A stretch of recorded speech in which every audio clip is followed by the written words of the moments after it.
Toxic Bitcoin maximalism has to be one of the most frustrating parts of the crypto world. Some of these folks are downright unbearable. Sure, I imagine a few genuinely believe the nonsense they spout, but let's be real. They're basically in a cult. Bitcoin is their religion, and they just parrot whatever comes out of their little echo chamber, hear it enough times, and maybe it starts to stick. For some, that's probably the case. Lately, though, the toxic maximalists have completely lost it. It's not shocking, really, but ever since Trump mentioned XRP as part of a potential US strategic crypto reserve, they've been spiraling. They hate XRP with a passion, and not for any logical reason. It's just pure, irrational disdain. And they're making sure the whole internet knows it. I've been trading crypto successfully for over 380 days, consistently closing every month in profit. In the last 90 days alone, my followers have earned over $29,000 in profits by copying my trades. Want to see my verified stats? Click the first link in the profile description and start copying my trades for free today. And look, if they're a maximalist, they want just one coin to rule them all. End of story. But that's a pretty narrow way to look at it. I mean, Bitcoin? It can't really do most of what other coins can. Sure, there are some less impressive projects out there, but let's be real. It's not exactly cutting edge. That said, Bitcoin does have undeniable qualities. The world has spoken. Those features are desirable. Think about it. No centralized control, no single entity pulling the strings. Yes, there is an issuer, more on that later, but no central authority. Bitcoin is all about immutable transactions, and that's its real charm. There's a reason this resonates with so many people, even if it's not the most advanced option in the room. Bitcoin's simplicity has kept it king of market cap, but let's be real. If you're rooting for one coin to rule them all, you're basically saying the world should ignore everything other cryptocurrencies bring to the table. That's just short-sighted. The whole toxic Bitcoin maximalist mentality? It's beyond counterproductive. Luckily, the XRP community isn't backing down, and their fight is worth a spotlight. What's even more interesting? Some unexpected figures have stepped up to support XRP, and trust me, you wouldn't have guessed who. The surprises keep coming. Now, a quick disclaimer, I'm not a financial expert, and nothing I say or write is financial advice. Don't make buying or selling decisions based on my words. Do your own research. Let's keep exploring the crypto world together. Check out this headline from CryptoBasic. Saylor changes stance on XRP and Cardano. Says their inclusion in US reserve ploy is bullish for Bitcoin and crypto. Now, this is wild because Michael Saylor, yes, the king of toxic Bitcoin maximalism himself, is in the spotlight again. Remember his infamous line, "There is no second best." Really, Mike? There's literally a second best. Ethereum's got that spot in market cap. Change the metric, and you'll get a different answer, but come on. Some of the stuff he says is next-level absurdity. Before the SEC Ripple case concluded, he even went on national TV claiming XRP was a security simply by existing. He confidently predicted the courts would agree. Spoiler, they didn't. Oh, and let's not forget his claim that an XRP ETF would never, ever happen. Bold words, Mike, but they've aged about as well as a meme from 2010. He said the same thing about Ethereum. And just months later, guess what? Ethereum got the green light in 2024. Talk about ironic timing. His track record on these predictions hasn't exactly been stellar. But here's the twist. He's a hardcore maximalist, so his latest comments caught me off guard. Seriously, I didn't see this coming. You've got to hear this. Strategy chairman Michael Saylor has taken a surprising stance on US President Donald Trump's proposal to add XRP and Cardano to the National Crypto Reserve. In a CNBC interview yesterday, the Bitcoin diehard shocked everyone by supporting a multi-crypto reserve. Yes, you read that right. The guy who's always said, "There's no second best," suddenly called this move bullish, not just for Bitcoin, but for the entire US crypto space. Let me pause here for a moment to point out something interesting. Ripple CEO Brad Garlinghouse shares a similar perspective. You see, Brad has also had his fair share of clashes with Bitcoin maximalists. Back in January, when news broke about Trump issuing an executive order to explore the idea of a national digital reserve for crypto assets, Ripple and XRP were notably absent from the conversation. Naturally, this sparked a wave of hostility from toxic Bitcoin maximalists,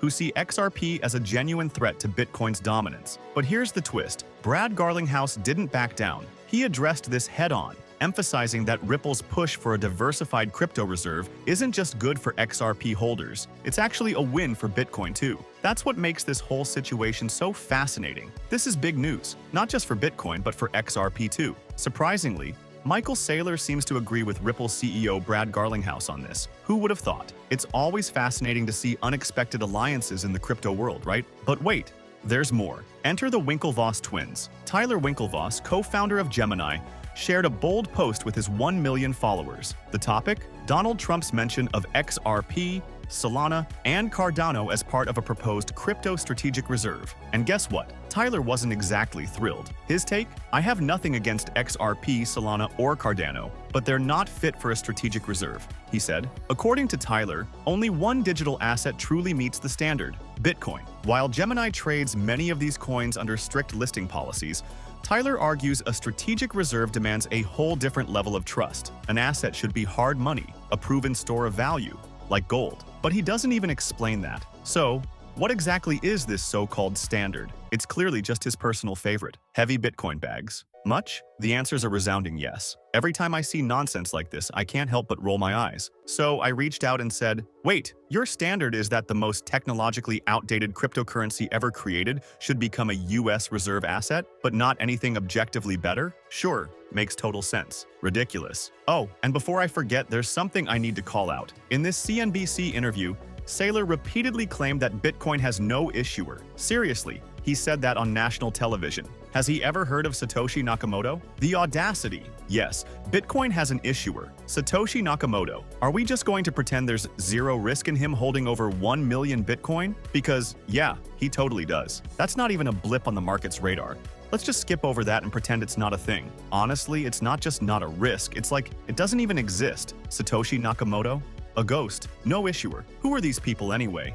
Insufferable, absolutely exhausting. Here's the thing, and I've believed this since my earliest days in crypto. Any cryptocurrency that sticks around does so because it's useful, functional, and people actually like it. Take XRP, for example. It's not some fluke. It's useful, and guess what? It's earning its place as a store of value. That's right. Store of value isn't something only Bitcoin can claim.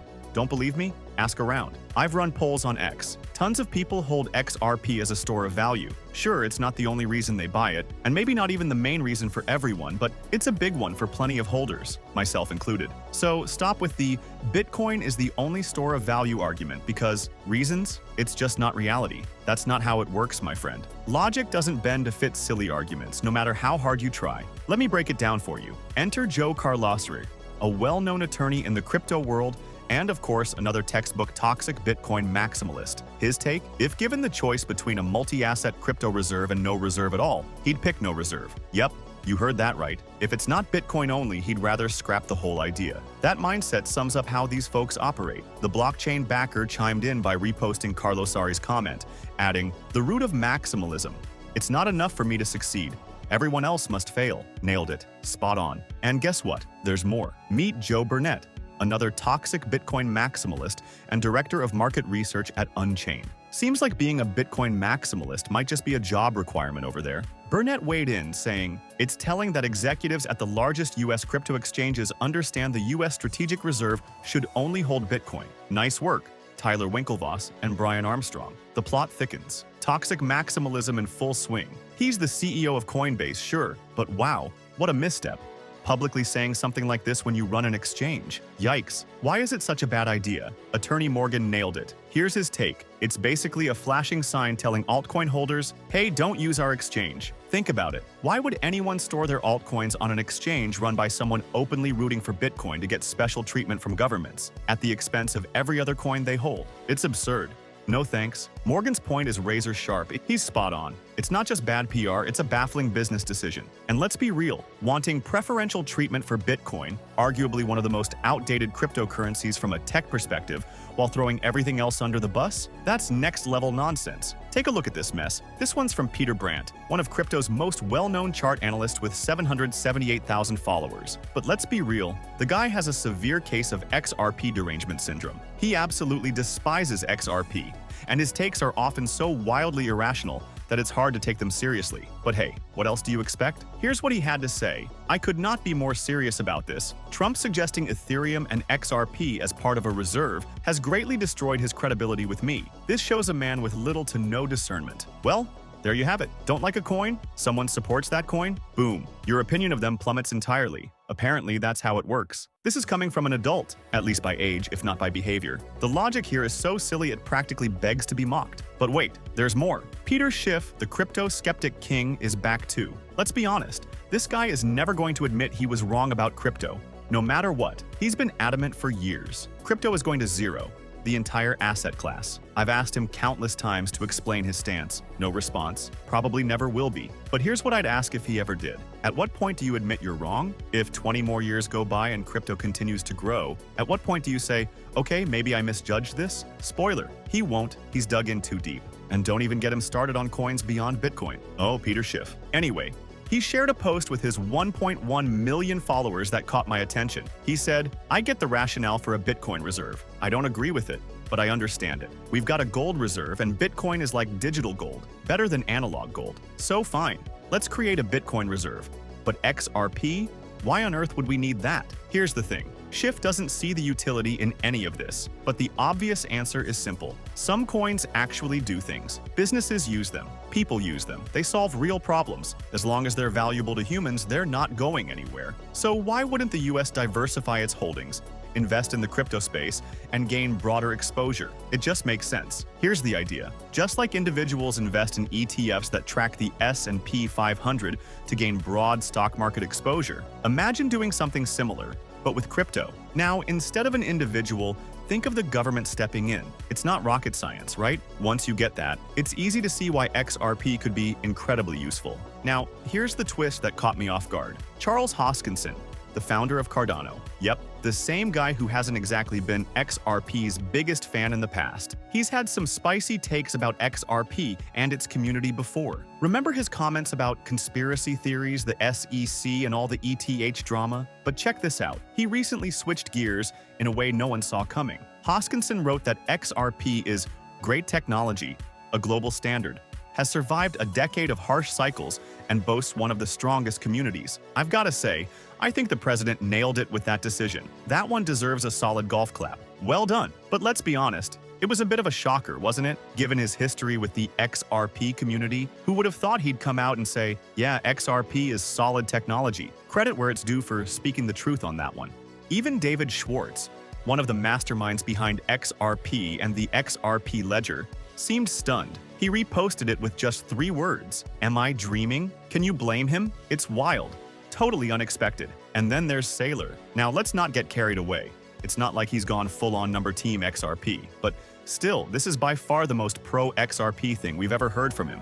After years of, well, let's just say, getting it wrong. I'll give him a little bit of credit. Sure, the toxic maximalism is absurd, but hey, progress is progress. It's refreshing to see prominent figures warming up, even slightly, to XRP. And it's even better to see the XRP community pushing back when it counts. Seeing some surprising endorsements, or at least kinder words, from big names, that's pretty cool if you ask me. Oh, and just a reminder, I'm not a financial advisor. Don't make any buying or selling decisions based on what I say. Seriously, that's a terrible idea. Do your research.